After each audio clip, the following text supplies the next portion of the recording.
All right, so hello everyone, क्या हाल चाल यार आप सब लोगों के।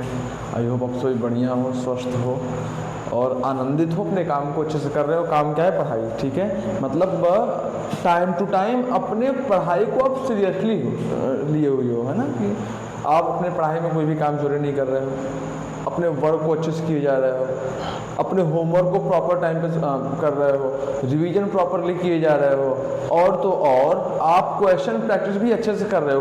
क्वेश्चन प्रैक्टिस में भी आप कोई भी कोताही नहीं कर रहे हो। अगर बेटा आप ये सारी चीज़ें कर रहे हो तो बिलीव मी आप सही ट्रैक पे चल रहे हो और सिलेक्शन आपसे ज़्यादा दूर नहीं है। लेकिन अगर आप इन चीज़ों को नहीं कर रहे हो तो वाकई दिक्कत की बात है। और एक चीज़ इंपॉर्टेंट और होता है बेटा, मैं एक बात आपको सजेस्ट करना चाहता हूँ कि जब भी आप क्वेश्चन प्रैक्टिस करो, तो हमें, या फिर जब भी आप रिवीजन करो तो रिवीजन लिख लिख के किया करो। Question practice similarly rough copy पे सॉल्व करके किया करो। लेकिन एक उसमें काम आप ऐड करो, क्या? अलार्म लगाना शुरू कर दो। मतलब कि आपको सपोज करो कि 10 पेज का रिवीजन करना है या आपको 50 से 60 क्वेश्चन सॉल्व करने हैं, आप अलार्म लगाओ। आप खुद को मेरे से बेहतर जानते हो कि आप क्या हो, उस हिसाब से आप 1 आवर 2 आवर 1.5 आवर इस तरह से अलार्म लगाओ। ठीक है। अब जब आप अलार्म लगा रहे हो तो उससे क्या होता है, मेरा दिमाग थोड़ा सा एक्टिव हो जाता है। मतलब मेरे को यार ये काम ना इतने टाइम में फिक्स करना है, इस काम को इतने टाइम के अंदर खत्म करना है। और मान लो कि आप खत्म नहीं कर पाए, अपने काम को खत्म नहीं कर पाए, लेट से कि आप 60 क्वेश्चन का सेट लेके बैठे थे, 1 आवर का अलार्म लगाए थे, आप उसको कंप्लीट नहीं कर पाए, तो आपके दिमाग में एक गिल्ट चलना शुरू होगा कि यार नहीं कर पाया। तो क्या करना है? कुछ नहीं करना, 10 मिनट का अलार्म आगे सेट करो। फिर इस तरह से क्या होगा, आपका स्पीड मेंटेन होगा। स्पीड मेंटेन होगा, है ना। तो आपने तो सुना होगा ना कि स्पीड विन रेसेस। जिस बंदे के पास अच्छी स्पीड है वही रेस जीत पाता है। यानी कि स्पीड तो होनी चाहिए भाई, स्पीड तो होनी चाहिए, जल्दीबाजी नहीं, स्पीड होनी चाहिए। जल्दीबाजी में काम खराब होता है। स्पीड विथ पेशेंस, समझ पा रहे हो? पेशेंस के साथ हमारे पास एक गति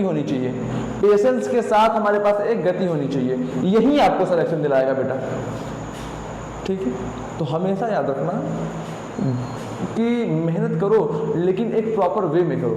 मेहनत गधा भी करता है लेकिन गधे को हम लोग गधा ही बोलते हैं, रिस्पेक्ट नहीं देते हैं। मेहनत घोड़ा भी करता है, दौड़ता गधा भी है, दौड़ता घोड़ा भी है, लेकिन घोड़े को रिस्पेक्ट अधिक मिलती है। ठीक है, स्ट्रेंथ बिल्ड करो अपने अंदर एक स्ट्रेंथ बिल्ड करो। ठीक है ना। तो यही बात मैं आपको समझाने की कोशिश कर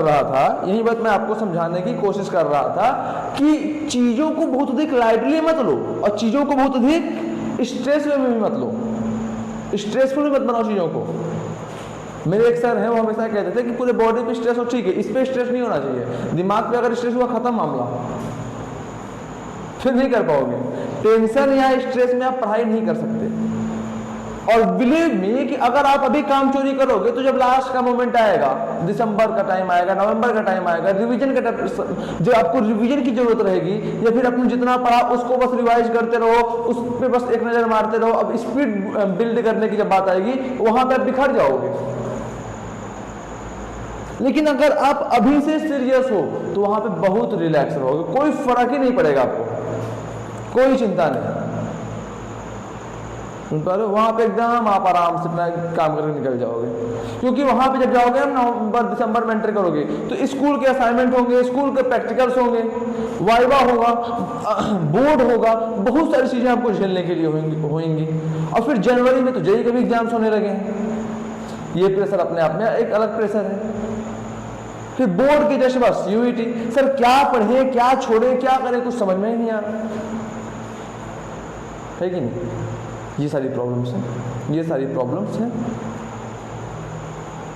तो बेटा इसके लिए क्या करना होगा? इसके लिए आपको स्टार्टिंग से ही लगे रहना होगा, अभी से ही मेहनत करना होगा। तो बेटा बहुत सारा ज्ञान की बात मैंने दे दिया। हमेशा याद रखना कि रिवीजन जब भी करना तो लिख के करना, हमेशा रिवीजन लिख के करना। ऐसे मत करना ये पेज पढ़ लिया ऊपर से पलटो, ये पेज पढ़ लिया ऊपर से पलटो, ये काम कभी मत करना। ये काम कभी मत करना। रिवीजन जब भी आप करना बेटा हमेशा लिख लिख के रिवीजन करना। 2 बार 3 बार, एक बार पहले पेज को ऊपर से पढ़ लो, उसके बाद कॉपी बंद करके रख दो, बिना देखे लिखो, खुद को एक्सप्लेन करो, खुद को चीजों को एक्सप्लेन करो। ठीक है, ठीक है। तो इस तरीके से पढ़ाई करते हो बेटा। ये एक जर्नी है और ये जर्नी आसान नहीं है, ये जर्नी डिफिकल्ट भी नहीं है, लगे रहने की बात है बस कि आप किस तरह से लगे हुए हो। ठीक है, तो बेटा बहुत ज्यादा ज्ञान नहीं दूंगा, टाइम वेस्ट नहीं करूंगा। हम लोग लास्ट राउंड पर ग्रिग्नार्ड रिएजन को अच्छे तरीके से कंप्लीट कर लिए थे, पूरा खत्म कर लिए थे। अब बेटा हम लोग स्टार्ट करेंगे आज से method of preparation of halo alkane. क्या करेंगे? Method of preparation of halo alkane. हम लोग हेलो एल्केन को कैसे कैसे प्रिपेयर कर सकते हैं, इस मेथड को देखेंगे। ठीक, यस। पहला फ्रॉम अल्कीन। अब अल्कीन से हम लोग हेलो एल्केन को कैसे प्रिपेयर करने वाले हैं, इसको समझते हैं हम लोग। अल्कीन से हम लोग हेलो एल्केन को कैसे प्रिपेयर करने वाले हैं, इसको समझते हैं हम लोग। अब हम लोग देखते हैं कि हम लोग लैबोरेटरी में या फिर कहीं पर भी हेलो एल्केन को किन किन मेथड से प्रिपेयर कर सकते हैं। सबसे पहला पार्ट देखेंगे फ्रॉम अल्केन। अब इसमें भी फ्रॉम अल्केन में भी मतलब 2-3 पार्ट्स में भी डिवाइड है। अल्केन को अल्कीन से हम लोग हेलो एल्केन को प्रिपेयर तो कर रहे हैं, बट इसमें जो सबसे पहला केस देखना है वो क्या देखना है? Addition of HX with alkene. मतलब कि किसी एसिड को, HX मतलब क्या? अरे भाई X क्या हो गया सर? X तो हो गया हमारा हेलोजन, X हमारा हेलोजन हो गया। और हेलोजन क्या क्या हो सकता है सर? हेलोजन हो सकता है फ्लोरीन, क्लोरीन, ब्रोमीन, आयोडीन, सभी हेलोजन हो सकते हैं। हाँ सर, ये सभी के सभी हेलोजन हो सकते हैं। हाँ सर, ठीक है। इसका मतलब क्या? इसका मतलब हम लोग क्या कर रहे हैं बेटा? इसका मतलब हम लोग क्या कर रहे हैं? हम लोग किसी एसिड को अल्केन्स में, किसी एसिड का रिएक्शन अल्कीन से करा रहे हैं और देखते हैं हेलो एल्कीन किस वे में बनता है। हम लोग एसिड का रिएक्शन अल्कीन से करा रहे हैं और देखना चाहते हैं कि हेलो एल्कीन किस वे में तैयार होगा, हेलो एल्कीन किस वे में तैयार होगा।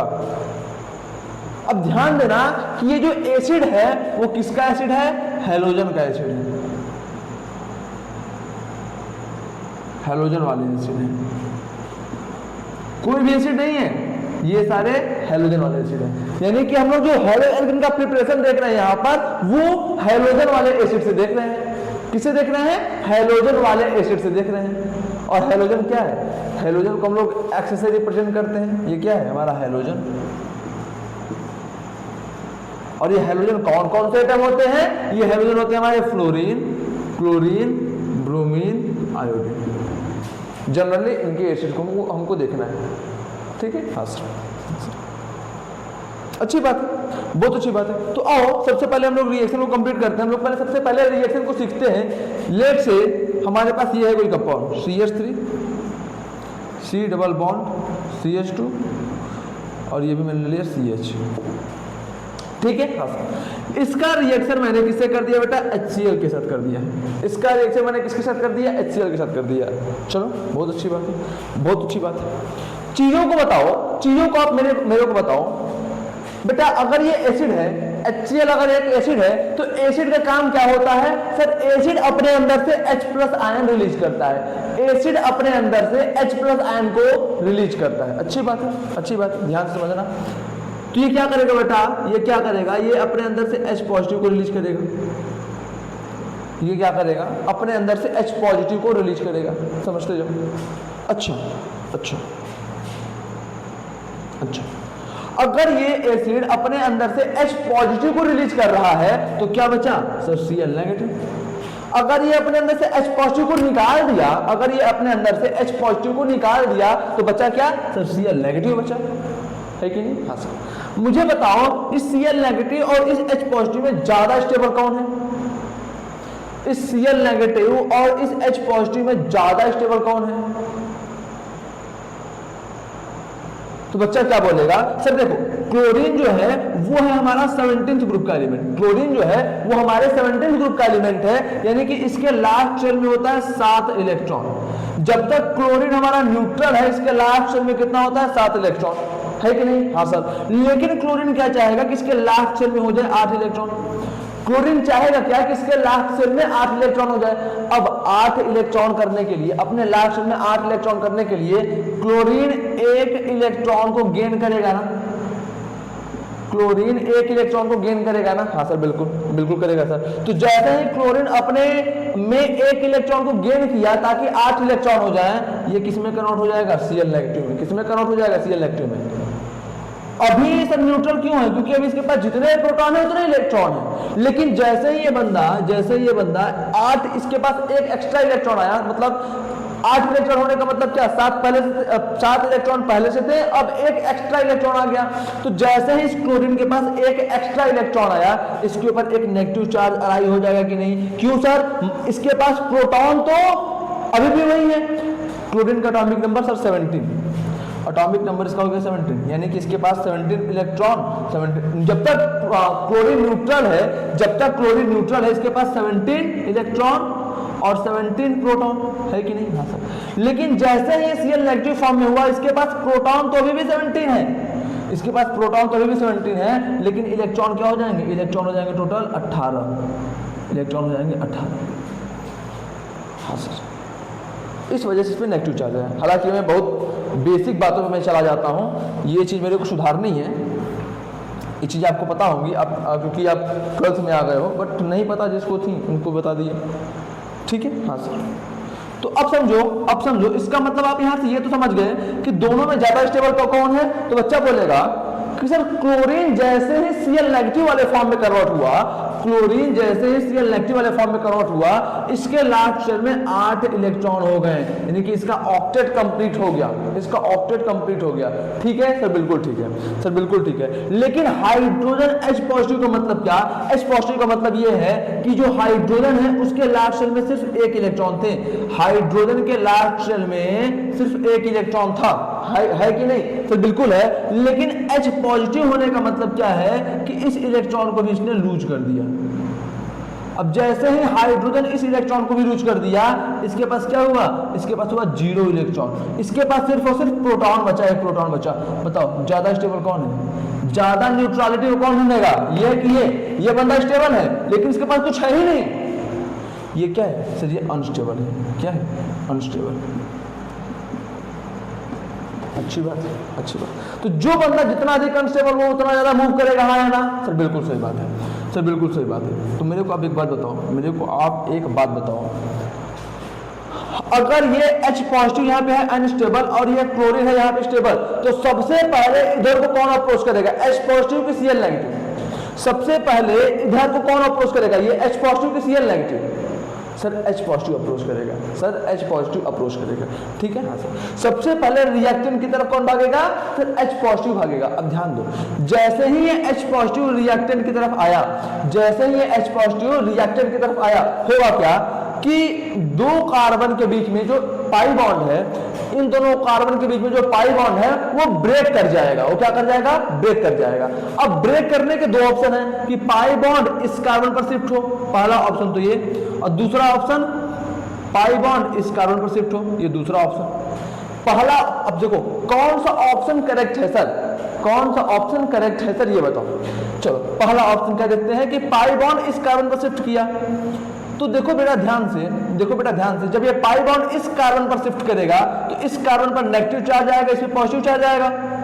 बताओ, पॉजिटिव और C2 नेगेटिव। फिर से सुनो, जैसे ही ये पाई बॉन्ड इस कार्बन पर शिफ्ट किया, जैसे ही ये पाई बॉन्ड इस कार्बन पर शिफ्ट किया, इसका मतलब इस कार्बन पर क्या आ गया, नेगेटिव चार्ज, इस कार्बन पर क्या आ गया, पॉजिटिव चार्ज। फिर से मैं बता रहा हूं, पाई बॉन्ड का किसी एक एटम पर शिफ्ट होने का मतलब कि पाई, देखो इस बॉन्ड में 2 इलेक्ट्रॉन, पाई बॉन्ड का किसी एक एटम पर शिफ्ट होने का मतलब ये हो गया कि बॉन्ड में प्रेजेंट दोनों इलेक्ट्रॉन इसी एटम के पास चले गए। पाई बॉन्ड का किसी एक एटम पर शिफ्ट होने का मतलब कि बॉन्ड में प्रेजेंट दोनों इलेक्ट्रॉन एक ही एटम के पास चले गए। ठीक है, पक्की बात, सच्ची बात सर, बिल्कुल। ये बन के तैयार हो गया मॉलिक्यूल हमारा। अगला केस, अगर सर पाई बॉन्ड, दूसरा केस क्या हो जाएगा, अगर पाई बॉन्ड हमारा इस वाले कार्बन पर शिफ्ट होता है तब क्या केस बनेगा, अगर पाई बॉन्ड हमारा इस वाले कार्बन पर शिफ्ट होता है तब क्या बनेगा, तब बनेगा ये पाई बॉन्ड इस कार्बन पर शिफ्ट हुआ तो क्या हो गया, CH नेगेटिव और CH2 पॉजिटिव। पहले वाले केस में कार्बोकेटायन यहां बना, दूसरे वाले केस में कार्बोकेटायन यहां बना। आप मुझे बताओ कि इन दोनों में कौन सा कार्बोकेटायन स्टेबल है, पहला वाला कार्बोकेटायन स्टेबल है कि दूसरा वाला कार्बोकेटायन स्टेबल है? तो बच्चा क्या बोलेगा सर, जो पहला वाला कार्बोकेटायन है उसके पास 3 to 5, इसके पास 5 अल्फा हाइड्रोजन है, और दूसरे वाले कार्बोकेटायन के पास सिर्फ और सिर्फ 1 अल्फा हाइड्रोजन है। तो कौन सा ज्यादा स्टेबल होगा? तो बच्चा बोलेगा सर पहला वाला कार्बोकेटायन क्या होगा, ये होगा मोर स्टेबल। और बेटा अगर ये वाला कार्बोकेटायन अधिक स्टेबल है तो यही वाला कार्बोकेटायन बनेगा, ये वाला कार्बोकेटायन नहीं बनेगा। हाँ या ना बोलो, हाँ या ना बोलो। क्या ये केस समझ में आया? क्या ये केस समझ में आया? पक्की बात, अच्छी बात, सच्ची बात? सर बिल्कुल सच्ची बात, कोई दिक्कत की बात नहीं है सर। तो चलो समझ में आ गया, तुम लोग काम करते हैं, तुम लोग काम करते हैं। इसका मतलब क्या? इसका मतलब क्या कि सर, इसका मतलब क्या कि सर केस 1 सेलेक्ट हो जाएगा, ये वाला केस रिजेक्ट हो जाएगा। ठीक है, हाँ सर। तो केस 1 के अकॉर्डिंग कार्बोकेटायन बना दो। तो जब हम लोग केस 1 के अकॉर्डिंग कार्बोकेटायन बनाएंगे तो क्या यही कार्बोकेटायन बनेगा हमारा? सॉरी,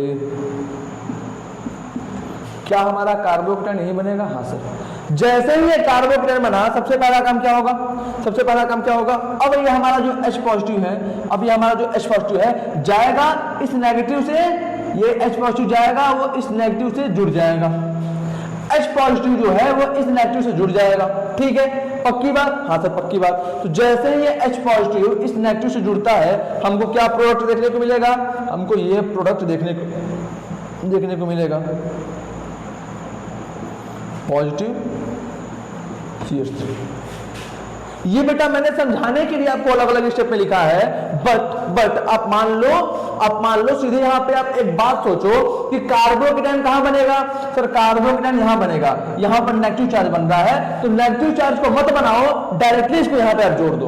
बट मेरा काम है आपको प्रॉपर समझाना, पूरा स्टेप बाय स्टेप दिखाना, तो मैं इसको इस तरह से कर रहा हूँ ताकि आप कंफ्यूज मत होना, आपके दिमाग पे बर्डन न चले। बाकी कोई भी चीजें गलत नहीं है, सारी चीजें बिल्कुल सही है। आओ आगे देखो, आओ आगे देखो, ये बन गया कार्बोकेटायन। बट फिर से बोल रहा हूं बेटा कि ये वाला काम एक ही स्टेप में कर देना, ये H पॉजिटिव का एडिशन वाला काम एक ही स्टेप में कर देना। ठीक है, ठीक है सर, बिल्कुल ठीक है सर, बिल्कुल ठीक है। अच्छा, अगले स्टेप में क्या करना? अगले स्टेप में क्या करना? अब सर ये पॉजिटिव चार्ज हो गया है, पॉजिटिव चार्ज हो गया है सर, हमारे पास Cl नेगेटिव है। आपको पता है कि ये पॉजिटिव और ये नेगेटिव आपस में अट्रैक्शन फील करेंगे। हमारे पास अभी Cl नेगेटिव बचा हुआ है ना सर? बिल्कुल। तो आपको पता है कि ये नेगेटिव और ये पॉजिटिव आपस में अट्रैक्शन फील करेंगे, करेंगे कि नहीं करेंगे? सर बिल्कुल करेंगे। तो क्या होगा? अब ये Cl नेगेटिव जाएगा, इस कार्बन पर अटैक करेगा और क्या प्रोडक्ट बना देगा? ये वाला प्रोडक्ट बनाएगा, CH3 CH Cl CH3। क्या ये बातें समझ में आई? क्या ये बातें आपको समझ में आई? क्या ये बातें आपको समझ में आई? क्या ये रिएक्शन मैकेनिज्म आपको समझ में आया? सर बिल्कुल समझ में आया, इसमें कोई दिक्कत की बात, कोई दुविधा की बात? सर कोई दुविधा की बात नहीं है। फिर से रिपीट कर रहा हूं कि ये वाला काम एक ही स्टेप में कर सकते हो, एक ही स्टेप में करना। इसीलिए कई किताबों में और कई लोग जब मैकेनिज्म पढ़ाते हैं तो क्या कर देते हैं, वो क्या करते हैं, वो कुछ ऐसा काम करते हैं जैसे हमारे पास ये था ना, C डबल बॉन्ड, ये था CH डबल बॉन्ड CH2, यही था ना हमारे पास? हाँ सर बिल्कुल यही था। इसका रिएक्शन किससे करा रहे थे? H पॉजिटिव Cl नेगेटिव से। तो कुछ लोग डायरेक्टली इस तरह से पाई बॉन्ड को इस H पॉजिटिव पर शिफ्ट कर देते हैं, और क्योंकि उनको पता है कि हमारे पास एक ऑप्शन ये है कि यहाँ पर कार्बोकेटायन बने, एक ऑप्शन ये है कि यहाँ पर कार्बोकेटायन बने, तो यहाँ पर अगर कार्बोकेटायन बनेगा तो ज्यादा स्टेबल होगा, तो तुरंत वो एक ही स्टेप में ये काम करते हैं कि ये इस तरह से मॉलिक्यूल को बना दिया, CH पॉजिटिव और CH3। वो डायरेक्टली एक ही स्टेप में पाई बॉन्ड को इस H पॉजिटिव के पास शिफ्ट किए, यहाँ पर कार्बोकेटायन बना दिए, और उनको पता है कि पाई बॉन्ड यहाँ पे शिफ्ट होकर ये बंदा जाके इससे जुड़ जाएगा, ये बंदा जाके इससे जुड़ जाएगा। लोग एक स्टेप में काम करते हैं, बट मैंने आपको 2 स्टेप में प्रॉपरली करके दिखा दिया कि हो कैसे रहा है, अप्रोच कैसे लगाना है, इमेजिन कैसे करना है चीजों को। ये मैंने आपको एक इमेजिनेशन का वे सिखा दिया। ठीक है, पक्की बात, अच्छी बात। तो ये रिएक्शन मैकेनिज्म आपको समझ में आया? ये रिएक्शन मैकेनिज्म आपको समझ में आया? तो जल्दी से बेटा आप सारी चीजों को एक बार लिख लो, सारी चीजों को आप जल्दी से एक बार लिख लो, फिर हम लोग आगे की बातें पढ़ते हैं। जल्दी करो।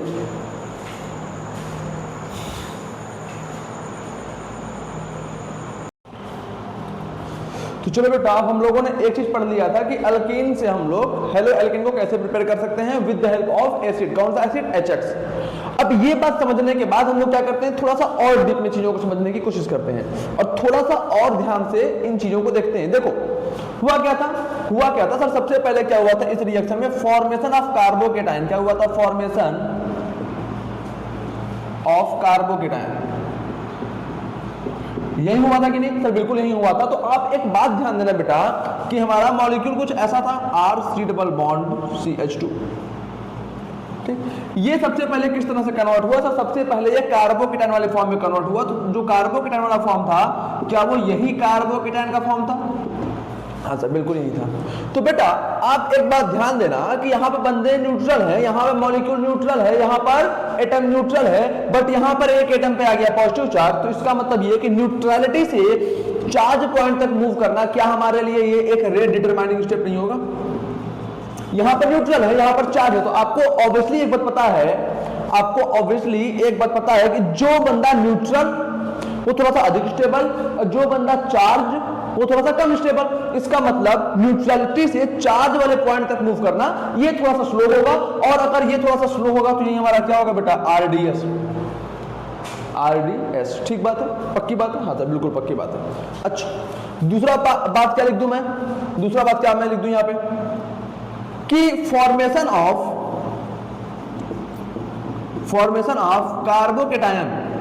कार्बोकेटाइन को मैंने CC लिख दिया, is the rate determining step. कोई दिक्कत की बात नहीं सर। तीसरी बात क्या लिख दूं? अब अगर कार्बोकेटाइन बन ही गया है तो रीअरेंज भी हो सकता है। तो rearrange the carbocation if possible, है ना? यानी कि अगर कार्बोकेटाइन को आप लोग रीअरेंज कर सकते हो तो रीअरेंज भी कर दो, कोई दिक्कत की बात नहीं है। रीअरेंज अगर होने के चांस हैं तो कर देना। ठीक, अगली बात क्या लिख दो? Rate of reaction is directly proportional to stability of carbocation. यानी कि रेट ऑफ रिएक्शन फास्ट होगा कि स्लो होगा वो किस बात पे डिपेंड करेगा?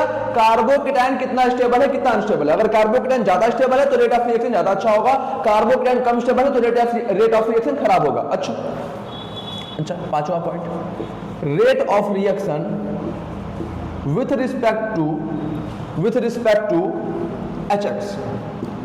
मतलब कौन सा हैलोजन का एसिड सबसे अच्छा रेट ऑफ रिएक्शन शो करेगा और कौन सा सबसे खराब शो करेगा, इसको समझते हैं। HX में क्या हो सकता है? HX में हमारा HI हो सकता है, HBr हो सकता है, HCl हो सकता है और HF हो सकता है। इनमें सबसे अच्छा रेट ऑफ रिएक्शन कौन शो करेगा?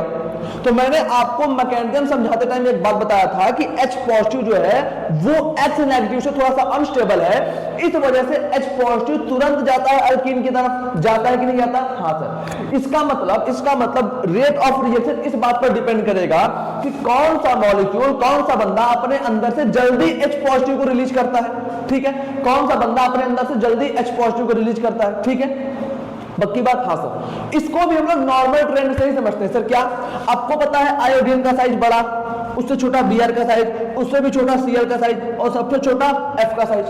हाइड्रोजन तो सब में फिक्स है, हाइड्रोजन का साइज तो सब में कांस्टेंट है। हाँ सर, लेकिन सबसे बड़ा साइज हो गया आयोडीन का, फिर ब्रोमीन का, फिर क्लोरीन का, फिर फ्लोरीन का। क्या इधर से इधर मूव करते वक्त साइज हमारा डिक्रीज हो रहा है? साइज कम हो रहा है कि नहीं हो रहा? हाँ सर। अब अगर बेटा एटम का साइज कम हो रहा है, इसका मतलब क्या? इसका मतलब ये कि बॉन्ड लेंथ भी कम होगा। हाँ या ना? Br मतलब बॉन्ड लेंथ। अरे भाई एक बात बताओ, हमारे पास दो मॉलिक्यूल हैं, अगर दोनों मॉलिक्यूल का साइज बढ़ा तो उनके बीच का बॉन्ड लेंथ भी तो बड़ा होगा। ये एक एटम है, ये एक एटम है, इन दोनों के बीच में बॉन्ड बना, लेकिन इसका भी साइज बड़ा है, इसका भी साइज बड़ा है। तो दो बड़े साइज वाले एटम के बीच में जब बॉन्ड बनेगा तो इनका बॉन्ड लेंथ अधिक होगा कि नहीं होगा? तो बिल्कुल होगा। दूसरा कि समझो कि ये एटम, इसका साइज तो फिक्स है, छोटा है, लेकिन ये बड़ा साइज वाला एटम हो गया, तो एक बड़े साइज के एटम और एक छोटे साइज के एटम में भी जब बॉन्ड बनेगा तो बॉन्ड लेंथ तो बड़ा होगा ना? हाँ सर। तो क्या बॉन्ड लेंथ भी इधर से इधर डिक्रीज कर रहा है? हाँ या ना? सर बिल्कुल। अब एक बात बताओ बेटा, अगर यहां से यहां बॉन्ड लेंथ भी डिक्रीज कर रहा है इसका मतलब क्या, इसका मतलब क्या sir, bond strength, bond BS से बॉन्ड स्ट्रेंथ, बीएस का मतलब बॉन्ड स्ट्रेंथ। अगर बॉन्ड लेंथ डिक्रीज कर रहा है तो बॉन्ड स्ट्रेंथ सर इंक्रीज करेगा, हाँ या ना? बॉन्ड स्ट्रेंथ इंक्रीज करेगा, हाँ या ना? सर बिल्कुल, सर बिल्कुल। अब इसका मतलब ये हुआ, इसका मतलब ये हुआ कि सबसे अधिक बॉन्ड स्ट्रेंथ किसका होगा? अगर मैं बॉन्ड स्ट्रेंथ का ऑर्डर लिखूं तो सबसे अधिक बॉन्ड स्ट्रेंथ का ऑर्डर किसका होगा? सर HF का बॉन्ड स्ट्रेंथ सबसे ज्यादा, फिर HCl का, फिर HBr का, और फिर सबसे कम बॉन्ड स्ट्रेंथ HI का। ठीक बात है, पक्की बात है सर, बिल्कुल पक्की बात है। तो मुझे एक बात बताओ, जिसका बॉन्ड स्ट्रेंथ सबसे ज्यादा होगा वो सबसे कम H+ को रिलीज करेगा, हाँ या ना बोलो? सर क्यों? अगर बेटा दो मॉलिक्यूल का बॉन्ड स्ट्रेंथ अधिक है तो बेटा, जिसे सपोज करो हमारे पास HF है, HF है, हाँ सर है, HF का बॉन्ड स्ट्रेंथ अधिक है, बिल्कुल ठीक बात है। तो अगर HF का बॉन्ड स्ट्रेंथ अधिक है इसका मतलब हाइड्रोजन और फ्लोरीन के बीच में अच्छी बॉन्डिंग है, ठीक है सर बिल्कुल। तो अगर इन दोनों का बॉन्ड स्ट्रेंथ अधिक है तो इनके बीच की बॉन्ड को तोड़ना मुश्किल होगा कि नहीं होगा? हाँ सर। और अगर हाइड्रोजन और फ्लोरीन के बीच का बॉन्ड टूटेगा ही नहीं तो H+ रिलीज कहां से होगा? ये बातें भी क्लियर हो गई सर, ये बातें भी क्लियर हो गई। इसका मतलब क्या, इसका मतलब क्या, H+ donation ability, H+ donation ability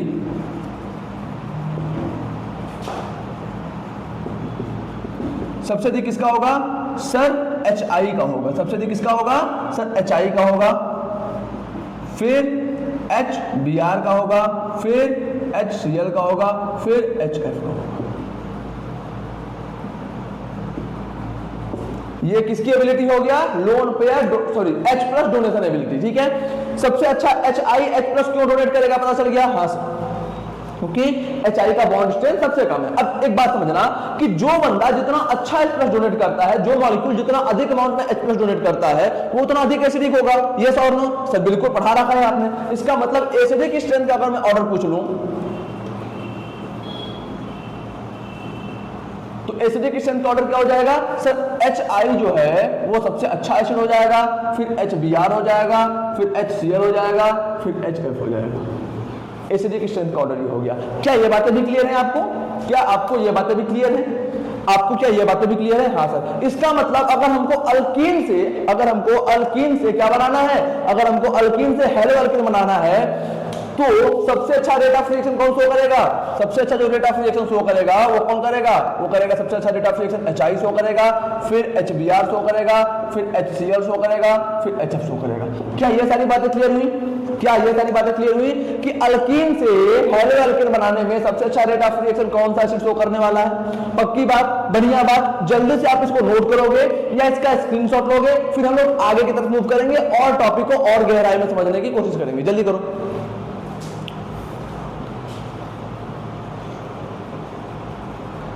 तो चलो बेटा और अच्छी बातें पढ़ना शुरू करते हैं। जैसे जैसे एक बात ध्यान देना कि जो हमारा ये रिएक्शन था, जो हमारा ये रिएक्शन था CH डबल बॉन्ड CH2, जो हम लोगों ने इसका रिएक्शन किसी HX से कराया जिसमें H पॉजिटिव होता है X नेगेटिव होता है, तो सबसे पहले स्टेप में क्या हुआ था? सर सबसे पहले स्टेप में क्या हुआ था बेटा? सबसे पहले हुआ था फॉर्मेशन ऑफ कार्बोकेटायन।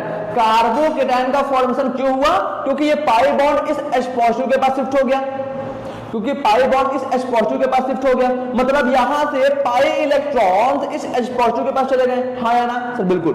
अब देखो H पॉजिटिव जो है इसके पास कोई भी इलेक्ट्रॉन है क्या? नहीं। अब अगर यहां से पाई बॉन्ड के इलेक्ट्रॉन इसके पास जाते हैं तो ये किसके तरह एक्ट कर रहा है? सर ये एक इलेक्ट्रोफाइल की तरह एक्ट कर रहा है। ये देखो सर, नहीं समझ में आया, फिर समझाता हूं। हमारे पास जो बेटा H पॉजिटिव है, क्या ये एक इलेक्ट्रोफाइल है? सर इलेक्ट्रोफाइल क्या होता है? ऐसा कोई स्पीशीज जो इलेक्ट्रॉन पेयर को एक्सेप्ट कर सके, जो इलेक्ट्रॉन पेयर को एक्सेप्ट कर सके वो क्या होता है? इलेक्ट्रोफाइल होता है। ठीक है सर बिल्कुल। अब ध्यान देना आप, जो हमारे पास H+ है, अगर हम लोग इसको ध्यान से देखें तो इसके पास प्रोटॉन कितना है? सर 1 प्रोटॉन है। इलेक्ट्रॉन कितना है? सर इसके पास 0 इलेक्ट्रॉन है। तो बेटा ये अपने K सेल में, अपने फर्स्ट सेल में 2 इलेक्ट्रॉन करना चाहेगा कि नहीं बताओ? 2 इलेक्ट्रॉन करना चाहेगा कि नहीं बताओ? 2 इलेक्ट्रॉन तक तो ये एक्सेप्ट कर सकता है ना? 2 इलेक्ट्रॉन तक तो ये एक्सेप्ट कर सकते हैं ना सर। कैसे? अरे भाई इसके लास्ट सेल में जैसे ही 2 इलेक्ट्रॉन कंप्लीट हुआ, इसका ड्यूप्लेट कंप्लीट, और ड्यूप्लेट कंप्लीट होता ही H positive stable, H positive stable. ठीक है, हाँ सर। इसका मतलब जो हमारे पास H पॉजिटिव है वो किसके तरह एक्ट कर रहा है सर? H पॉजिटिव हमारा एक इलेक्ट्रोफाइल की तरह एक्ट कर रहा है। H पॉजिटिव किसके तरह एक्ट कर रहा है? इलेक्ट्रोफाइल की तरह। अब ध्यान दो, H पॉजिटिव क्या हो गया? इलेक्ट्रोफाइल। अब ये इलेक्ट्रोफाइल हो क्या रहा है? ये इलेक्ट्रोफाइल हो क्या रहा है सर? हो ये रहा है सर, हो ये रहा है कि CH पर आता था पॉजिटिव चार्ज, और ये जो CH2 है इसमें जाके ये इलेक्ट्रोफाइल ऐड होकर CH3 बना लेता था।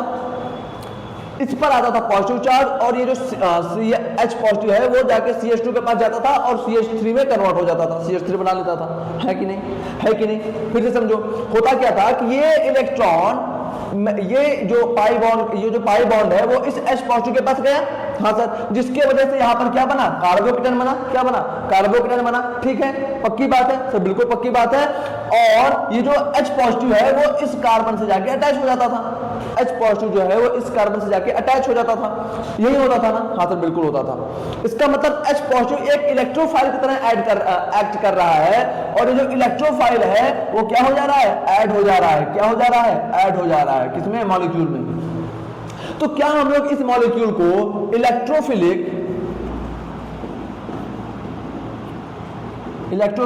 एडिशन रिएक्शन नहीं कह सकते क्या? बताओ, क्या हम लोग इस मॉलिक्यूल को इलेक्ट्रोफिलिक एडिशन रिएक्शन नहीं कहते क्या सर? बिल्कुल। क्यों? सबसे पहले क्या हो रहा था बेटा? सबसे पहले, अच्छा मैं तुमसे सिंपल सी बात ये पूछूं कि कार्बोकेटायन का फॉर्मेशन ही क्यों हो पा रहा है, तो बच्चा बोलेगा सर कहीं ना कहीं ये इस इलेक्ट्रोफाइल की वजह से, ये इलेक्ट्रोफाइल मॉलिक्यूल के आसपास मंडराने लगता था, जिसकी वजह से कार्बोकेटायन का फॉर्मेशन हो रहा है। ठीक है, यही बोला था। हाँ सर, हाँ सर। उसके बाद क्या होता था? उसके बाद होता यह था कि जो इलेक्ट्रोफाइल है सबसे पहले मॉलिक्यूल में जाके ऐड कौन हो रहा है? तो बच्चा बोलेगा ना सबसे पहले मॉलिक्यूल में तो ये इलेक्ट्रोफाइल ही ऐड हो रहा है। तो इलेक्ट्रोफिलिक रिएक्शन तो हो गया एक तरह से, क्योंकि रिएक्शन जो स्टार्ट हुई है वो इस इलेक्ट्रोफाइल की वजह से हो रहा है। इसका मतलब इलेक्ट्रोफिलिक रिएक्शन तो हो गया। हाँ सर, लेकिन ये इलेक्ट्रोफाइल फर्दर जाके मॉलिक्यूल में ऐड हो जा रहा है। ये इलेक्ट्रोफाइल बाद में उसी मॉलिक्यूल में जाके ऐड हो जा रहा है। इस वजह से हम लोग इसको क्या बोलते हैं? Electrophilic addition reaction. इसी वजह से हम लोग इसको क्या बोलते हैं? Electrophilic addition reaction. कोई दिक्कत? कोई दिक्कत? नो सर, कोई दिक्कत नहीं है। अब चलो कुछ क्वेश्चन करते हैं। चलो कुछ क्वेश्चन करते हैं। लेट्स से हमारे पास ये मॉलिक्यूल है ना, इसका रिएक्शन मैंने कराया HX के साथ। बताओ क्या प्रोडक्ट बनने वाला है? अगला क्वेश्चन हमारे पास कुछ ये है, इसका रिएक्शन मैंने कराया HX के साथ। बताओ क्या प्रोडक्ट बनेगा? अगला क्वेश्चन हमारे पास ये है। ठीक है, ठीक है, यस सर। इसका रिएक्शन मैंने कराया HX के साथ। बताओ क्या प्रोडक्ट बनेगा? पक्की बात? पक्की बात? Yes sir. चलो तो पहले हम लोग करते हैं बेटा। सबसे पहले स्टेप में क्या है सर? सबसे पहले स्टेप में कार्बोकेटायन फॉर्म करो।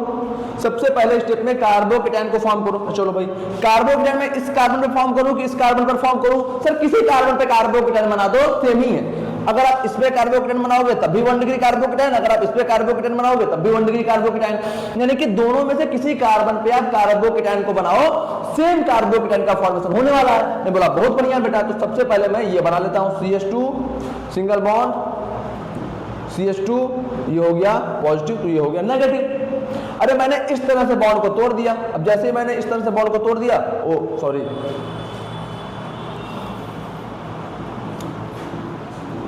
मैंने इस तरह से बॉन्ड को ब्रेक कर दिया। अब बेटा जैसे मैंने इस तरह से बॉन्ड को ब्रेक किया, वैसे यहाँ पर नेगेटिव चार्ज आ जाएगा, यहाँ पर पॉजिटिव चार्ज आ जाएगा, यहाँ पर पॉजिटिव चार्ज आ जाएगा, यहाँ पर नेगेटिव चार्ज आ जाएगा। ठीक है, हाँ सर। अब क्या करना है सर? ये X नेगेटिव H पॉजिटिव, यही है ना सर? बिल्कुल यही है। यहाँ पर कार्बोकेटायन रीअरेंज हो सकता है क्या? यहाँ पर कार्बोकेटायन रीअरेंज हो सकता है क्या? नहीं सर। तो बेटा होता क्या था कि पहले ये H पॉजिटिव ऐड होता था, बाद में X नेगेटिव होता था ना, यही होता था ना सर? बिल्कुल। लेकिन अब हम लोग के पास ना टाइम नहीं है, हम लोग रिएक्शन करने का तरीका समझ चुके हैं, मैकेनिज्म समझ चुके हैं, और हम लोग फास्ट रिएक्शन करेंगे, जल्दी जल्दी रिएक्शन को करना शुरू करेंगे। ठीक है, यस सर। तो ये X नेगेटिव इधर को जाएगा। ठीक, क्या बन जाएगा? H पॉजिटिव यहाँ पर अटैच हो गया, तो क्या हो गया? पहले यहाँ पे 2 हाइड्रोजन थे, पहले यहाँ पर 2 हाइड्रोजन थे, लेकिन H पॉजिटिव के अटैच होने से यहाँ पे कितने हाइड्रोजन हो जाएंगे सर? 3 हाइड्रोजन हो जाएंगे। और CH2 ये X नेगेटिव यहाँ पर अटैच हुआ तो CH2X। क्या ये बातें क्लियर हुई? क्या ये बातें क्लियर हुई? सब बिल्कुल क्लियर हुई। यहाँ पर क्या करोगे सर? यहाँ पर भी कार्बोकेटायन को ही फॉर्म करेंगे। बेटा बताओ, ये पाई बॉन्ड इस कार्बन पर शिफ्ट होगा कि ये पाई बॉन्ड इस कार्बन पर शिफ्ट होगा? इसको बोल दिया कार्बन 1, इसको बोल दिया कार्बन 2। पाई बॉन्ड कार्बन 1 पर शिफ्ट होगा कि पाई बॉन्ड कार्बन 2 पर शिफ्ट होगा? बच्चा बोलेगा सर बना के देख लो। मैं बोला बहुत बढ़िया, बना लो। अगर यहाँ पर शिफ्ट होता है, अगर पाई बॉन्ड पहले कार्बन पर शिफ्ट होता है तो यहाँ पर नेगेटिव, यहाँ पर पॉजिटिव। अगर पाई बॉन्ड पहले कार्बन पर शिफ्ट होता है तो यहाँ नेगेटिव, यहाँ पर पॉजिटिव। अगर पाई बॉन्ड दूसरे कार्बन पर शिफ्ट होता है, अगर पाई बॉन्ड दूसरे कार्बन पर शिफ्ट होता है तो यहाँ नेगेटिव, यहाँ पॉजिटिव। क्या दोनों मॉलिक्यूल में कोई डिफरेंस है? क्या दोनों मॉलिक्यूल में कोई डिफरेंस है? बच्चा बोलेगा कोई डिफरेंस नहीं है। मैं पूछूंगा कैसे कोई डिफरेंस नहीं है बेटा?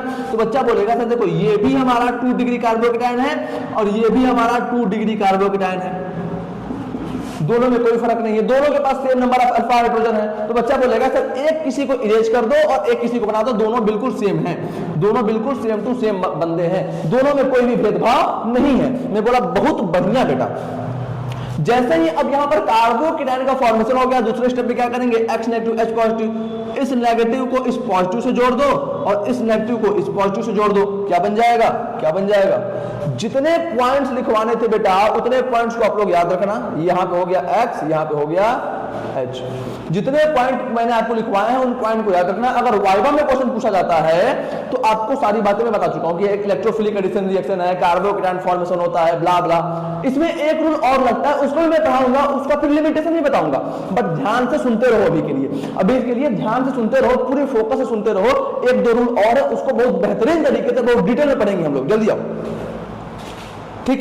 अब इस क्वेश्चन पे आओ, कार्बोकेटायन को इस कार्बन पर फॉर्म करो कि कार्बोकेटायन को इस कार्बन पर फॉर्म करो? बच्चा बोलेगा सर बना के देख लो, सोचो मत, बना के देख लो। मैं बोला बहुत बढ़िया, बनाते हैं। ये लो,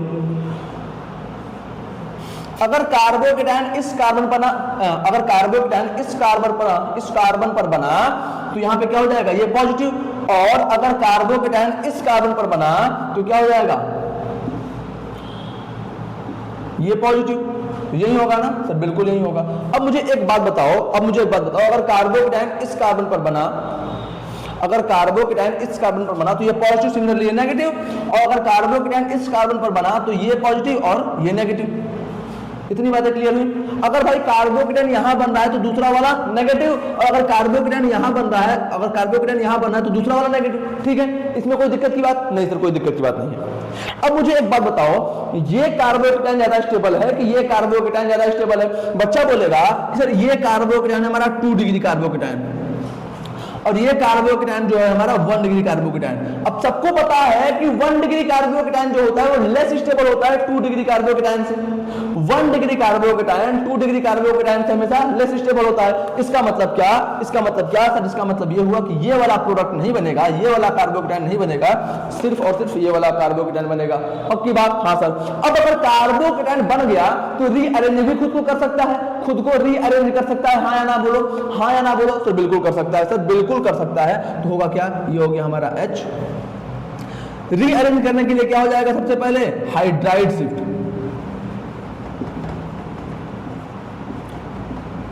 हाइड्राइड शिफ्ट में क्या होगा बेटा? ये H अपने इलेक्ट्रॉन को लेके यहां पर आ जाएगा और ये कार्बोकेटायन यहां पर चला जाएगा। तो जैसे ही हाइड्राइड शिफ्ट होता है ये पॉजिटिव और ये मॉलिक्यूल बनके तैयार हो गया, ये मॉलिक्यूल बनके तैयार हो गया, यहां पर नेगेटिव है हमारा।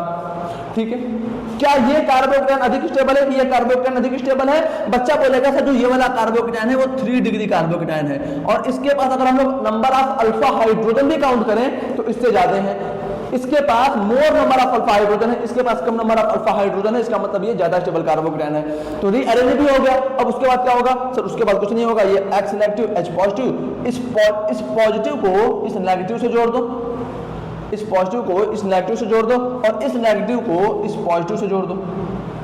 क्या बनके तैयार हो जाएगा प्रोडक्ट? जो हमारा प्रोडक्ट बनके तैयार होगा वो कुछ ये होगा, वो कुछ ये हो गया। क्या ये क्वेश्चन आपको समझ में आया? मैं देखता हूं कि आप पूरी बातें आपको दिख रही है कि नहीं। हाँ जी बढ़िया, सब दिख रहा है। क्या ये क्वेश्चन आपको समझ में आया? क्या ये क्वेश्चन आपको समझ में आया? अगर ये सारी बातें समझ में आ गई हैं बेटा तो जल्दी से आप इसको नोट डाउन कर लो, फिर हम लोग और 1-2 चीजें समझते हैं। तो चलो बेटा, अब देखो आप एक बात ध्यान देना कि इसमें एक और वैरायटी आती है कार्बोकेटायन के रीअरेंजमेंट में, एक और वैरायटी आती है। वो वैरायटी क्या होता है? रिंग एक्सपेंशन और रिंग कॉन्ट्रैक्शन। एक और वैरायटी आती है रिंग एक्सपेंशन और रिंग कॉन्ट्रैक्शन, वो मैं अभी नहीं बताने वाला, उसको हम लोग एक दो दिन बाद देखेंगे। एक दो दिन बाद क्या देखेंगे, मतलब अल्कोहल जब पढ़ना शुरू करेंगे ना, मतलब क्या सर, जब हम लोग फ्रॉम अल्कोहल हेलो एल्कीन को कैसे प्रिपेयर करना है वहां पर देखेंगे, क्योंकि वहां पर भी कार्बोकेटायन का मैकेनिज्म है, तो वहां पर दोनों को एक साथ क्लब कर देंगे। कोई दिक्कत? नो सर, कोई दिक्कत नहीं है। अब आओ अगली बात देखो, अगली बात देखो। मैं अब आपको एक रूल सिखाने जा रहा हूं जिसका नाम है मार्कोनी-कॉफ रूल। मार्कोनी-कॉफ रूल। अब इस रूल के अकॉर्डिंग क्वेश्चन सॉल्व करते हैं। ये जो मैंने रिएक्शन कराया है, ये जो मैंने मैकेनिज्म बताया, क्या आपको ये मैकेनिज्म क्लियर है? हाँ सर। लेकिन इस क्वेश्चन को बिना मैकेनिज्म के भी हम लोग सॉल्व कर सकते थे with the help of Markovnikov rule. तो ये मार्कोनी-कॉफ रूल कब लगता है? when we have unsymmetrical alkane।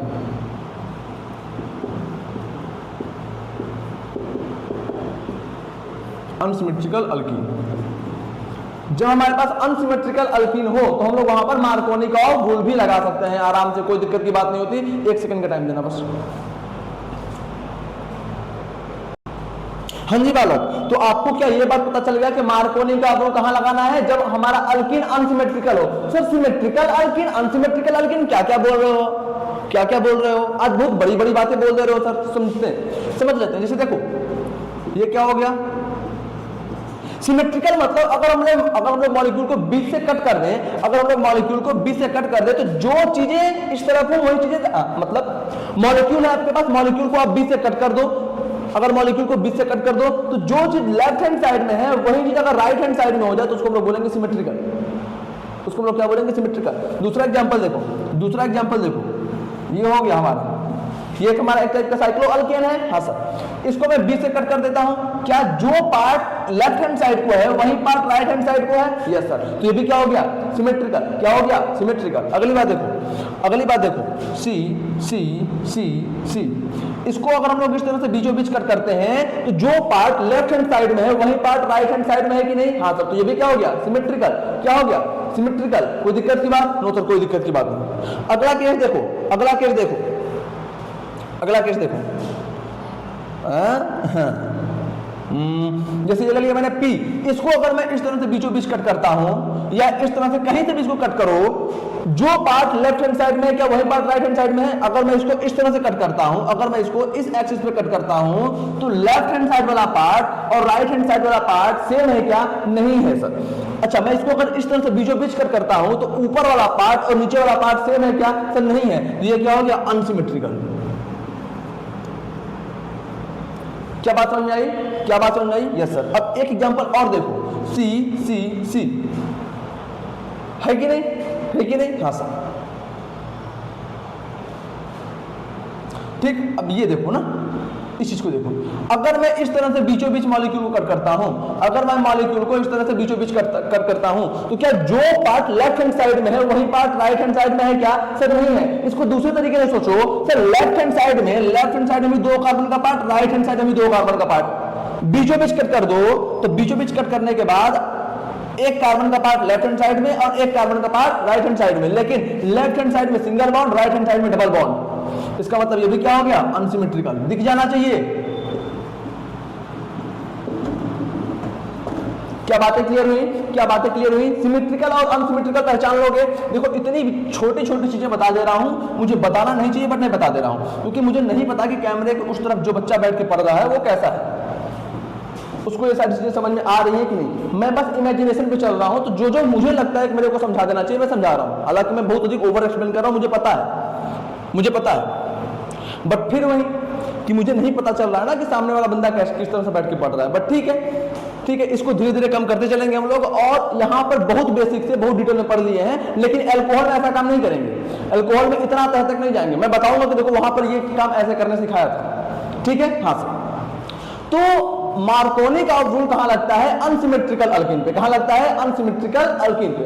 पहली बात। अब अच्छा देखो, एक रूल ऐसा है, मैंने आपको मैकेनिज्म बताया, आप उस मैकेनिज्म से कहीं भी किसी टाइप के क्वेश्चन को सॉल्व कर लो, आप उस मैकेनिज्म से कहीं भी किसी टाइप के क्वेश्चन को सॉल्व कर लो, कभी भी कुछ गलतियां नहीं होने वाली।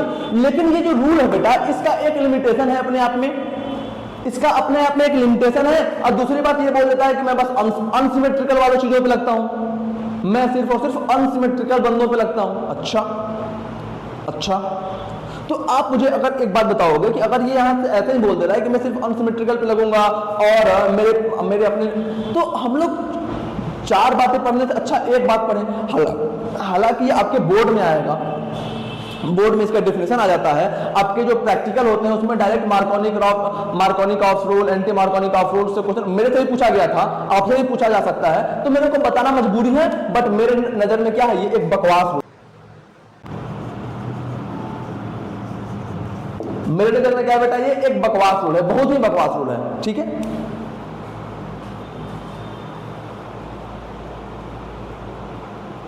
मेरे नजर में ये बिल्कुल बकवास रूल है बेटा। तो 1 सेकंड का टाइम देना, क्योंकि लाइट चली गई है।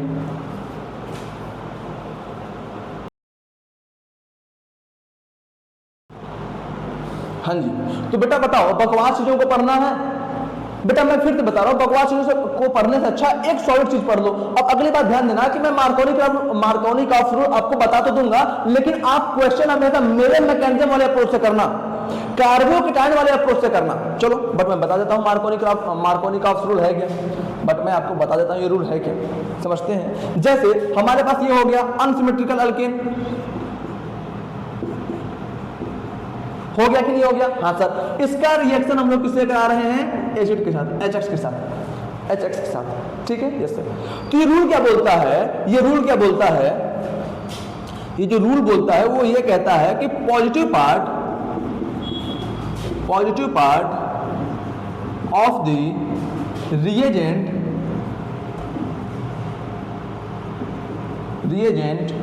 Will get attached to that double bond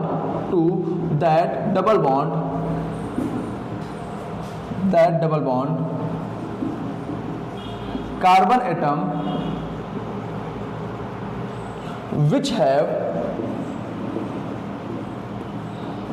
have more number of hydrogen. ठीक है, क्या बोलता है? Positive part of the reagent will get attached to that double bond carbon atom which has more number of hydrogen and the negative part will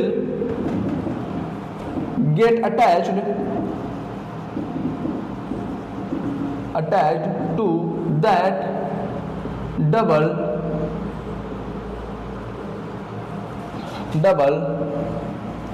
bonded carbon atom which has less number of hydrogen atom। क्या ये बात clear है? तो ये rule क्या बोलता है कि जो रिएजेंट है, रिएजेंट का पॉजिटिव पार्ट उस कार्बन से जोड़ो जिसके पास मोर नंबर ऑफ हाइड्रोजन हो। नहीं, फिर से बोलता हूं, ये रूल क्या कहता है कि जो नेगेटिव पार्ट है रिएजेंट का, उसको उस कार्बन से आप जोड़ो जिसके पास लेस नंबर ऑफ हाइड्रोजन है, और पॉजिटिव पार्ट उस कार्बन से जोड़ो जिसके पास मोर नंबर ऑफ हाइड्रोजन है। ठीक है, पक्की बात? तो बेटा जल्दी से आप इन चीजों को पहले लिख लो, फिर हम लोग इस रूल को समझते हैं।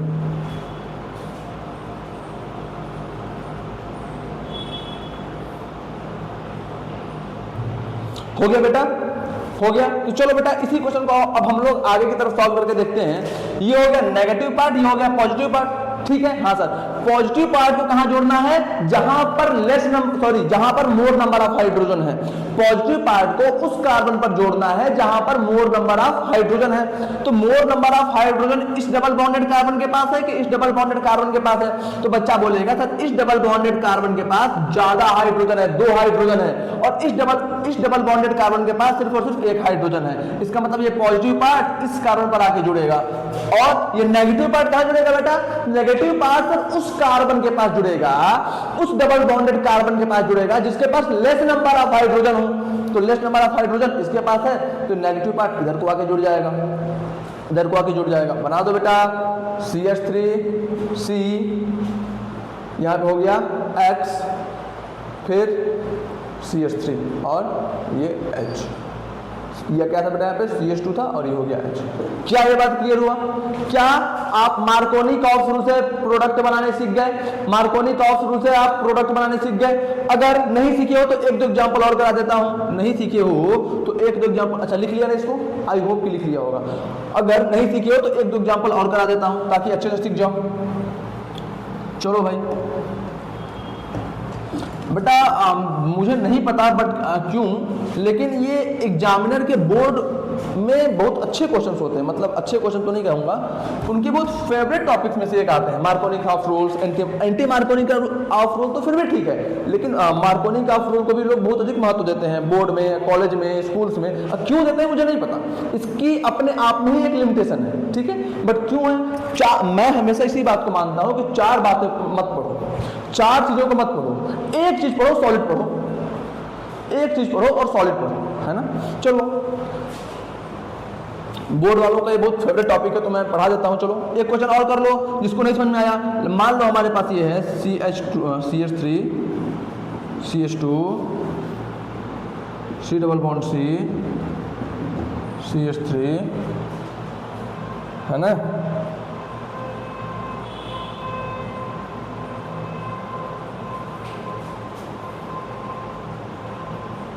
ये मत करो, ये कर लो, ठीक।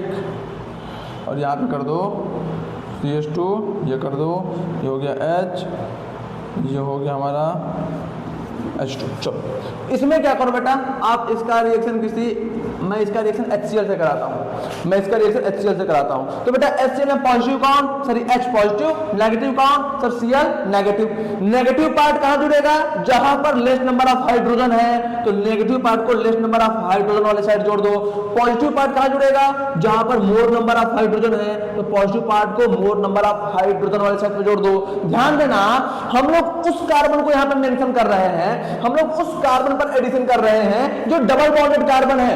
फिर से रिपीट कर रहा हूं, नेगेटिव पार्ट उस डबल बॉन्डेड कार्बन पर ऐड होगा जहां पर लेस नंबर ऑफ हाइड्रोजन है, और पॉजिटिव पार्ट उस डबल बॉन्डेड कार्बन पर ऐड होगा जहां पर मोर नंबर ऑफ हाइड्रोजन है।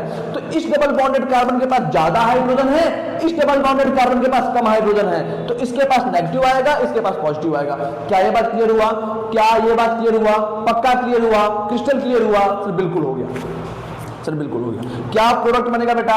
प्रोडक्ट हमारा CH3 CH2 CH2 फिर CH, यहां पे लग गया X, उसके बाद CH2 और H। ये प्रोडक्ट हो गया।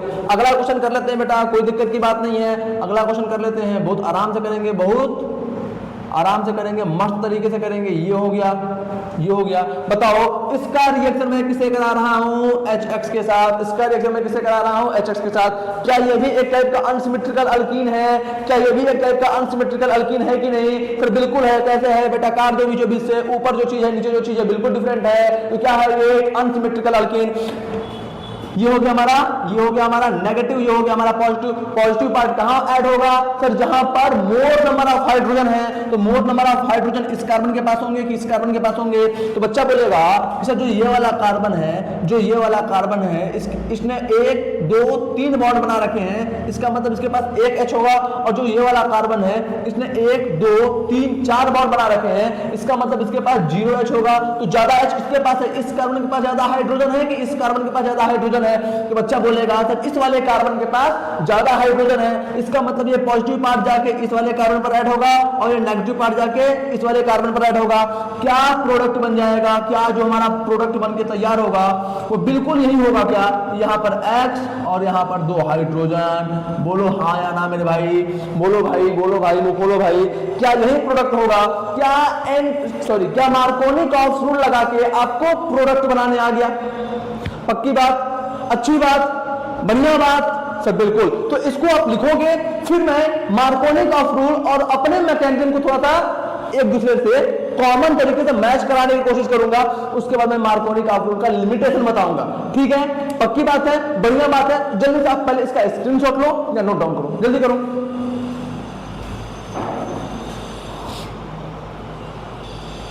तो चलो बेटा, अब हम लोग आगे की बातें समझते हैं। सर क्या है आगे की बातें? देखो कॉमन चीजें दिखा रहा हूं। जैसे मान लो हमारे पास यही वाला अल्कीन था ना, पिछला क्वेश्चन जो हम लोगों ने किया था सर, बिल्कुल यही वाला था। ये था डबल बॉन्ड, ये था, मैंने इसका रिएक्शन मान लो किससे करा दिया? HX के साथ। किसके साथ करा दिया? HX के साथ। देखो बेटा, अगर जो मैकेनिज्म मैंने बताया था उस अकॉर्डिंग अगर आप मूव करते हो तो सबसे पहले क्या होगा? Sir formation of carbocation. Carbocation इस वाले कार्बन पर बनेगा कि इस वाले कार्बन पर बनेगा? कि इस वाले कार्बन पर बनेगा। तो बच्चा बोलेगा कि सर अगर इस कार्बन पर हम लोग कार्बोकेटायन को बनाते हैं, अगर इस कार्बन पर हम लोग कार्बोकेटायन को बनाते हैं तो कितना डिग्री कार्बोकेटायन होगा? सर यहाँ पर 3 डिग्री कार्बोकेटायन बनेगा। कैसे? सर इस कार्बन से एक कार्बन, इस कार्बन से एक कार्बन, 2 कार्बन, 3 कार्बन, इस कार्बन से 3 कार्बन डायरेक्टली अटैच हैं, जिसकी वजह से अगर यहां पर कार्बोकेटायन बनता है तो 3 डिग्री कार्बोकेटायन बनेगा। लेकिन इस कार्बन पर आए बालक, अगर हम लोग इस कार्बन पर आए तो यहां पर सर 2 डिग्री कार्बोकेटायन बनेगा। मैं पूछा कैसे? तो बच्चा बोलेगा सर जो ये कार्बन है इससे बस 1 2 इससे बस 2 कार्बन डायरेक्टली अटैच है, जिस वजह से ये 2 डिग्री कार्बोकेटायन बनेगा और ये 3 डिग्री कार्बोकेटायन बनेगा। क्या ये बातें क्लियर है? क्या ये बातें बिल्कुल क्रिस्टल क्लियर है? हाँ सर। तो कौन सा एक्सेप्ट होगा? बच्चा बोलेगा सर 3 डिग्री कार्बोकेटायन ज्यादा स्टेबल होता है, इस वजह से ये वाला एक्सेप्ट होगा और ये वाला रिजेक्ट हो जाएगा। इसका मतलब यहां पर सर कार्ब अनायन बनेगा, यहां पर कार्बोकेटायन बनेगा। मैं बोला बहुत बढ़िया बेटा, सीख गए, समझ गए। यहां पर क्या बन गया? यहां पर सर बन गया कार्बोकेटायन, यहां पर क्या बन गया? Sir carb anion. क्या बन गया? Carb anion. कहने का मतलब यह है कि बॉन्ड इस कार्बन पर शिफ्ट होगा, जिसकी वजह से यहां पर पॉजिटिव और यहां पर नेगेटिव। कोई दिक्कत की बात, कोई समस्या की बात नहीं? सर कोई समस्या की बात नहीं है। अब क्या होगा बेटा? H प्लस X माइनस नहीं होगा ना? हाँ सर। तो बताओ X माइनस कहां ऐड होगा? सर X माइनस यहां पर ऐड होगा और प्लस कहां पर ऐड होगा? सर प्लस तो यहां पर ऐड होगा। क्या कॉमन पॉइंट दिखा? क्या प्लस यहां पर ऐड होगा। क्या कॉमन पॉइंट दिखा? क्या कि मेरे मैकेनिज्म से करते हो, मेरे मैकेनिज्म से करते हो, तब जो प्रोडक्ट आने वाला है यहां पर H आ गया और एक H पहले से था और यहां पर X आ गया, यही प्रोडक्ट मिल रहा है। कॉमन पॉइंट क्या समझ आया कि जो मार्कोनी कॉफ्स थे उन्होंने क्या किया? उन्होंने एक दिमाग लगा लिया, दिमाग ये लगा लिया कि बार बार सर नेगेटिव पार्ट वहीं पर जाकर ऐड हो रहा है जहां पर लेस नंबर ऑफ हाइड्रोजन है। ये तो कॉमन पॉइंट है कि जहां पर लेस हाइड्रोजन होंगे वहीं पर हमारा बन रहा है क्या? कार्बोकेटायन। क्यों? जहां पर कम हाइड्रोजन होंगे वहां की डिग्री अधिक होगी ना भाई। जहां यहां पर हाइड्रोजन के नंबर कम है तो यहां की डिग्री ज्यादा है कि नहीं? डिग्री ज्यादा है कि नहीं यहाँ पे? हाँ सर। तो इसी चीज का दिमाग लगा के उन्होंने ये अपना लॉ दे दिया। लेकिन उनके लॉ में, उनके रूल में एक हो गई लिमिटेशन, उनके रूल में एक हो गई लिमिटेशन। सर लिमिटेशन क्या है? लिमिटेशन क्या है? ये एग्जांपल समझो, CH, बारिश आ गई, CH डबल बॉन्ड CH2, यहां पे मैंने क्या लगा दिया? CF F। अभी बेटा आपको पता है कि जो फ्लोरीन है सर ये एक माइनस आई ग्रुप है और सर ये बहुत ज्यादा स्ट्रॉन्ग माइनस आई ग्रुप नहीं है, इससे भी स्ट्रॉन्ग माइनस आई ग्रुप होते हैं जैसे NH3 positive, NR3 positive, NH2 positive या फिर NO2। ये सब क्या है? ये सब बहुत अधिक स्ट्रॉन्ग माइनस आई ग्रुप है। तो मैं क्या किया कि ये जो डबल बॉन्डेड कार्बन एटम है इसके एडजेसेंट कार्बन से माइनस आई ग्रुप को अटैच कर दिया, इसके एडजेसेंट कार्बन से माइनस आई ग्रुप को अटैच कर दिया। अब मैंने क्या किया कि मैंने इसका रिएक्शन लेट से HBr से करा दिया, मैंने इसका रिएक्शन लेट से HBr से करा दिया, तो प्रोडक्ट क्या बनना चाहिए था? मार्कोनी भाई से पूछा गया प्रोडक्ट क्या बनना चाहिए बंधु, उन्होंने क्या बताया? क्या कुछ नहीं, प्रोडक्ट में क्या है, नेगेटिव पार्ट जो है उसको लेस नंबर ऑफ हाइड्रोजन पे जोड़ो और पॉजिटिव पार्ट जो है उसको मोर नंबर ऑफ हाइड्रोजन पे जोड़ो, तो जो प्रोडक्ट बनेगा वो यही बनेगा ना, F ये हो गया C, क्या हो जाएगा यहाँ पे CH, यहाँ पे लग गया Br और यहाँ पर क्या लग गया, यहाँ पर क्या लग गया CH3। क्या यही प्रोडक्ट बनेगा मार्कोनी का रूल के अकॉर्डिंग? हाँ सर, मार्कोनी का बोले मेरे से बेटर कोई हो सकता है क्या, बट ये गलत है। उनको लगा था कि मेरे से बेहतर कोई बता नहीं सकता, लेकिन ये गलत हो गया यहीं पे। ये गलत क्यों हुआ? एक्सपेरिमेंटली जब देखा गया तो ये चीज था ही नहीं। एक्सपेरिमेंटली जब देखा गया तो जो प्रोडक्ट बना बिल्कुल उसका रिवर्स बना। जो प्रोडक्ट बना वो क्या बना? प्रोडक्ट कुछ ऐसा बना, प्रोडक्ट कुछ ऐसा बना, F F F, यहां पे क्या हो गया CH2, मतलब जो पॉजिटिव पार्ट है वो यहां पर आके ऐड हुआ और जो नेगेटिव पार्ट है वो यहां पर आके ऐड हुआ CH2 और हो गया Br। एक्चुअल प्रोडक्ट ये बना ये बना ये, और ये क्या था, ये लगा था कि हमको बनेगा, सबको ये सोच रहा था सिम्स टू फॉर्म, सबको लग रहा था कि ये बनेगा, बट ये क्या है, ये है एक्चुअली फॉर्म। सबको लग रहा था कि ये बनेगा बट ये नहीं बना, बन गया ये। इसका रीजन पूछा गया तो अब वो चुप हो गए। फिर वो क्या बोले, अरे यार इसका रीजन तो अब कहीं ना कहीं मैकेनिज्म से ही आ पाएगा, मतलब मेरा रूल फेल, मेरा रूल फेल। तो मैकेनिज्म से इसका आंसर कैसे आएगा ये मैं बताता हूं, नेक्स्ट पेज पे बताता हूं। उससे पहले आप सारी बातों को लिख लो या फिर इसका स्क्रीनशॉट ले लो, जल्दी करो।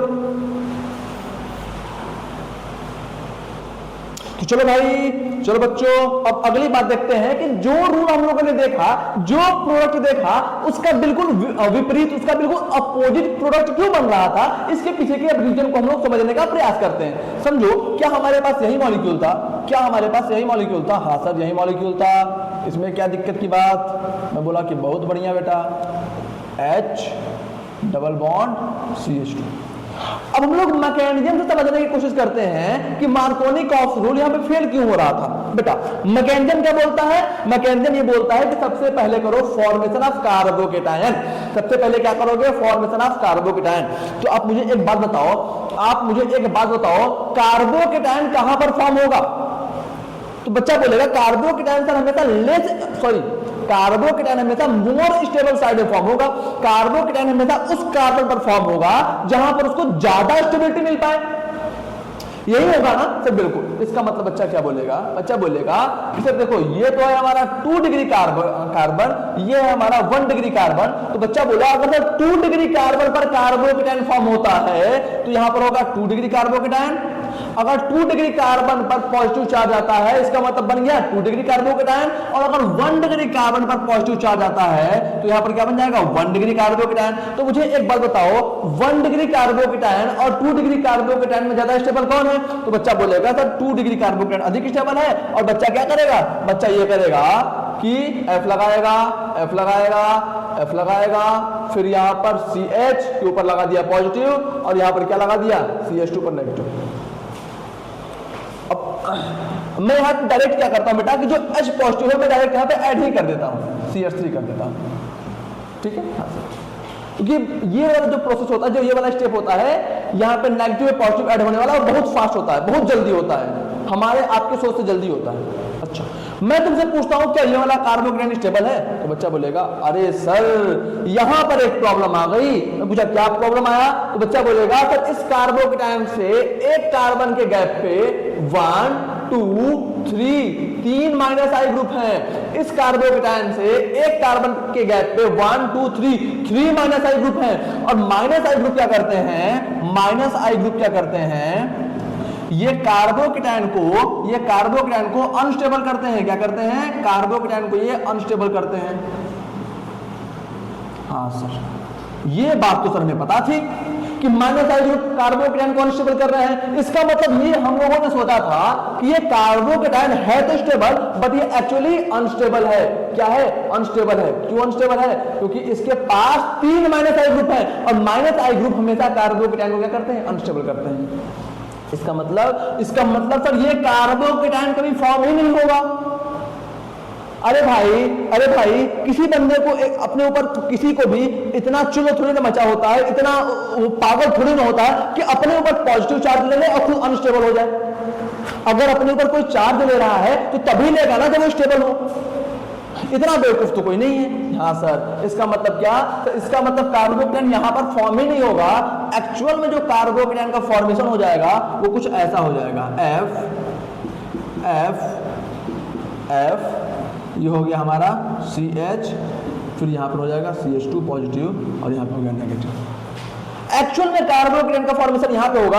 अब जैसे ही आपने कार्बोकेटायन को आपने यहां पर फॉर्म किया, देखो ये कार्बन आयन भी इधर स्टेबल होना शुरू कर दिया। क्यों? नेगेटिव चार्ज को तो ये माइनस आई ग्रुप स्टेबल करते हैं ना। हाँ सर, फिर भी मैं बोल रहा हूं, इस बात भी आप दिमाग में यही मान के चलना कि यहाँ पे नेगेटिव चार्ज पूरी तरीके से बन ही नहीं पाएगा तब तक आके यहाँ पे हाइड्रोजन इस तरह से जुड़ जाएगा।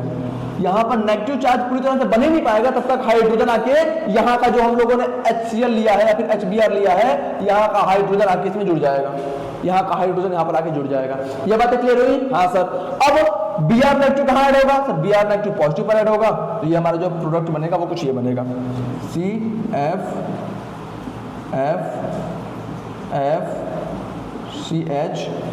फिर CH2 और ये हो गया Br। क्या आपको मार्कोनी-कॉक्स रूल का लिमिटेशन समझ में आया? आपको उसका ड्रॉबैक समझ में आया? और उसको हम लोग करेक्ट कैसे कर सकते हैं? With the help of mechanism. तो बेटा आप एक बार ध्यान देना कि जब भी आप method of preparation of hello alkane कर रहे हो विथ HX, तो आप हमेशा मैकेनिज्म वाला अप्रोच लगाना। डू मैकेनिज्म वाला अप्रोच। हमेशा कौन सा अप्रोच लगाओगे? सर मैकेनिज्म वाला अप्रोच लगाएंगे। तो क्या आपको ये वाले पॉइंट्स क्लियर हुए? आपको ये पूरा तरीका समझ में आया? अगर सारी बातें समझ में आ गई हैं तो जल्दी से आप इसका स्क्रीनशॉट लोगे या फिर नोट करोगे, फिर हम लोग अगला टॉपिक पढ़ना शुरू करेंगे। जल्दी करो बेटा।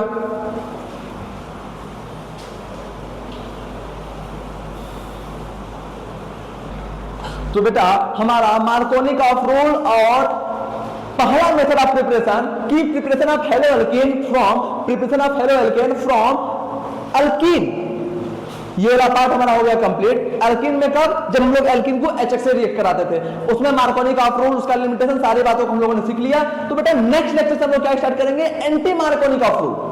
मार्कोनी-कॉक्स रूल समझ गए? इसमें कोई दिक्कत आ गया? हाँ सर, इसमें प्रॉब्लम आ गई, इसमें एक लिमिटेशन आ गया। तो मार्कोनी-कॉक्स रूल को हम लोग क्वेश्चन से सॉल्व नहीं करेंगे।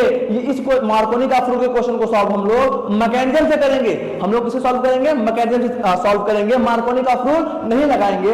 अब अगली बात ध्यान देना कि स्कूल के लिए आपको डेफिनेशन पता होनी चाहिए, कहां पे क्या गलतियां थी, सारी बातें पता होनी चाहिए, ताकि बोर्ड में आप प्रॉपर्ली इन चीजों को लिख के आओ और आपके 1 मार्क्स भी ना कटे। ठीक है? पक्की बात? बढ़िया बात? तो बिल्कुल बढ़िया बात है, कोई दिक्कत की बात नहीं है।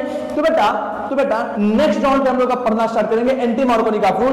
मैंने ये सोचा है कि कल से मैं क्या करता हूं, अब अल्कोहल फिनॉल ईथर कंप्लीट करा देता हूं, क्योंकि मुझे अब बस मेथड ऑफ प्रिपरेशन पढ़ाना है यहाँ पे। हाँ सर, तो आप हम लोग अल्कोहल फिनॉल ईथर स्टार्ट कर लेंगे और हमेशा हर एक मेथड ऑफ प्रिपरेशन के मैं एक लेक्चर देता रहूंगा, 20 मिनट 30 मिनट के। जैसे अब मार्कोनी-कॉक्स रूल हो गया, इसका एक लेक्चर आपको दे दिया मैंने, फिर एंटी मार्कोनी-कॉक्स रूल आएगा, उसका एक लेक्चर दे दूंगा, फिर एडिशन ऑफ pH3 उसका मैं एक लेक्चर दे दूंगा, फिर विद अल्कोहल उसका, मतलब हर एक मेथड ऑफ प्रिपरेशन का सेपरेट एक लेक्चर बनाऊंगा, 15 20 मिनट 30 मिनट जो भी टाइम लगे। ठीक है? तो आप इन सारी बातों को समझ चुके हो। मैं यही आशा करके आज के इस लेक्चर को समाप्त करता हूं। तब तक के लिए पढ़ते रहो। All the very best.